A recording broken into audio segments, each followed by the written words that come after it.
I love the documentation that Smoke provides us because, again, he makes it so easy.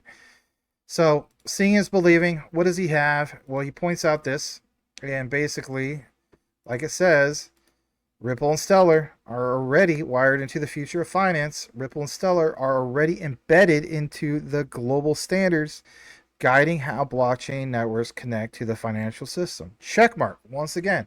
All right, how does it all come together? The ISO 222 messaging format is now the foundation for global payments. Think about, for example, how many times we've referenced standards, whether it's with Quant Network, with ISO TC 307, or ISO 222. Whatever the case be, it's the structures of financial data in a way that supports interoperability between banks, payment processors, and distributed ledger networks. Both Ripple and Stellar are referenced in ISO documentation as examples of blockchains that align with this format. That is key. They are included in a proposal of multi-blockchain gateways that allows traditional institutions to communicate with blockchains using ISO-compliant messages. It organizes blockchain design into layers and catalogs consensus protocols across the networks, at least from the IEEE. Ripple consensus and Stellar consensus are named directly in the IEEE standard. If you guys are ever researched IEEE, it's a major big deal. There's so many patents and citations. I've done quite a few deep dives on Jasmine, which I'm going to do another one here soon. But IEEE is always referenced, right? Now, this is not about, obviously, Tadashi Morita of Jasmine and Sony and Panasonic, but this is Ripple and Stellar. So I like the terminology here. If managing your crypto feels like solving a puzzle, it's time to switch to Decent Wallet. It's just a few taps. You can manage, track, and secure your crypto with unmatched ease. And here's the best part. Grab your Decent Wallet at a discounted price by using the referral link below. Don't miss out on making your crypto experience smoother and more secure. Ripple and Stellar appear in both ISO and IEEE frameworks. XRP and XLM are already integrated into the blueprints for blockchain-enabled finance. All right, listen to this. Let's jump into it. So as we pull this up on your screen, you see how it's kind of like orchestrated. Check out the highlight. The following diagram explains the scope of the proposed suite of standards to allow interoperability and governance across blockchains. Well, for one, it says remit multi-gateway. And if you wonder what this actually is, I cited this before a while back, and I'm expanding upon this. I'll come back into the frame for just a brief moment. Where you see remit multi-gateway, I will state this. The visuals that you see are literally from the Quant network. Remit was formerly known, or Quant was formerly known as Remit, okay? Again, there's so much documentation about that. Look more into it yourself. As we jump more into this and why it matters to you, understand that, again, remit multi-gateway is literally Quant. Like I said, scope of the standard. You have, for example, Swift, financial networks, bank, payment platforms, and so on. Fix, FPL, Notcha. We know about Notcha, especially with Stronghold. Okay, but again, when we see remit private blockchain database engine, we see Ripple, Stellar, BTC, Ethereum, and the other ones. All right. In the documentation, it says existing standards, leveraging existing work. Well, that would obviously be Quant's Overledger. A proposed approach can be similar to the Swift ISO 222 standard, which defines the fields and controls within messages and transactions between entities, thus allowing interoperability. That's a big, big deal moving forward. Always has been, always will be. All right, to achieve these objectives as priority of the work, I know it's not highlighted, but just listen to me. As a priority, the work program would support the development of specific standards to address key areas. And like it says above it, Universal Financial Industry Message Scheme Series of Standards. Again, ISO 222. That's so major for you guys to reference and see that for yourself. All right, this other one, I don't think I've ever shown this one, this one to you guys before. This one now cites IEEE. So it's the architecture description, okay? So on this one, from IEEE DLT blockchain system of interest, you see in the highlight, yes, the highlight of what is referred to as proof of X. So Ripple consensus, Stellar consensus. That's major, okay? And again, this is why we get into the weeds of some of these particular things, because again, you cannot deny the highlights. Okay, another thing I want to jump into is the citation, just in case you are wanting to nerd it out more yourself. This is from Figure 3 of IEEE DLT Blockchain Reference Framework per IEEE 42010. Like it says, work in progress.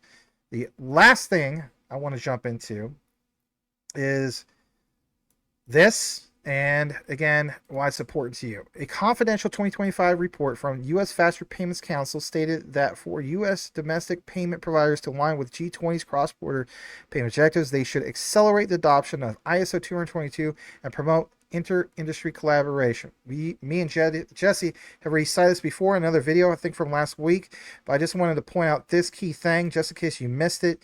Some people asked, does it literally say Ripple and Stellar? And again, just in case you didn't see that particular video, the answer is yes. And what do you see? Promote inter-industry collaboration, partner with fintechs and startups innovating in cross-border payments such as RippleNet and Stellar. They have all the opportunity in the world to literally list anything other than those two. They don't do that. And that's a big deal. And like it says, remittance cost target 2030 or end of 2030, and all our targets end by 2027. Think about how all this comes together with a high-level overview of the G20 targets. And again, keep in mind, this comes from U.S. Faster Payments Council. That's a big deal moving forward. Some of your thoughts in regard to the findings. Once again, Jesse. Yeah, nice.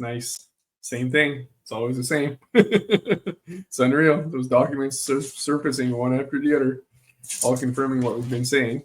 So yeah, if you look at that document, the last one it showed is coming from the Faster Payment Council, which I'm pretty sure is tied to the Faster Payment Task Force, which XRP was the chosen technology years ago. They had done a huge report. There's many different tech companies talking about cross-border payments, integration, all that stuff. And the Faster Payment Task Force came up with a report, and it said that Ripple was the only technology that we could trust and use, and did everything that it needed to move to this cross-border payments, instant settlement, all this good stuff. So I'm pretty sure that the Faster Payment Council is obviously tied to the Faster Payment Task Force for the U.S. And we know that Ripple is an advisor to the Federal Reserve, and all of their employees, they're coming from the Federal Reserve or from the Treasury, or like these high-ranking officials. Unbelievable. They're either leaving Ripple to go into high-ranking positions within the government, U.S. government, or they're coming from the U.S. government going to Ripple. Just insane. And what else we looked at here?